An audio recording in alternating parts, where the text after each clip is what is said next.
আমরা যাকে ভালোবাসি সে আমাদেরকে ভালো না বাসলেও বোধহয় আমাদের ভালো লাগে, সে ঘৃণা করলেও আমাদের ভালো লাগে। আবার যখন মনে হয় যে মানুষটাকে আমি ভালোবাসি কিন্তু অনেক পরে আমি জানতে পারলাম এই ভুল ভেঙে গেল, সেই মানুষটা আমাকে আসলে ভালোই বাসেনি, তখন ব্যথা লাগে। পূর্বের ব্যথার চেয়েও বেশি সেই ব্যথাটা মনে দাগ কাটে। তখন মনে হয় এই মানুষটার জন্য কী বা না করলাম, এত কিছু করার পরেও এই মানুষটা আমার হলো না, বা এই মানুষটাই আমাকে ভালোবাসলো না। এই দুঃখ, এই যন্ত্রণা আমাদের ভিতরে গেঁথে যায়, আর ভেতরে গেঁথে যাওয়া যন্ত্রণা কখনো মরে যায় না।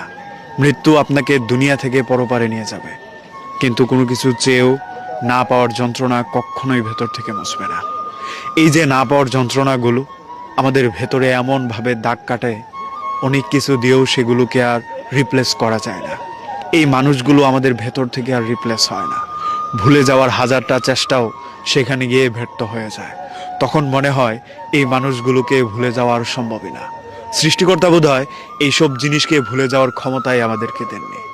তাই তো তিনি এই নিয়মটা চালু করেছেন, কারো মনে ব্যথা দিলে তার কাছ থেকেই ক্ষমা চেয়ে নিতে হয়, অন্যথায় সৃষ্টিকর্তাও ক্ষমা করেন না। আমাদের মন মসজিদের মতো, এই মসজিদ ভাঙার মতো এক অন্যায় মানুষ আমাদের সাথে অনায়াসে করে ফেলে, খুব সহজে সিম্পলি ভাবেই করে ফেলে। তাদের মনেই হয় না একটা মানুষের কষ্টে আসলে কত কিছু ঘটে যেতে পারে। একটা মানুষকে শুধুমাত্র কষ্ট দিয়ে তার জীবন থেকে পিছিয়ে দেয়া যেতে পারে। একটা মানুষকে কষ্ট দিলে সে আর কামব্যাক করতে পারে না। এই কষ্টটা নিয়ে সারা জীবন সে সাফার করবে।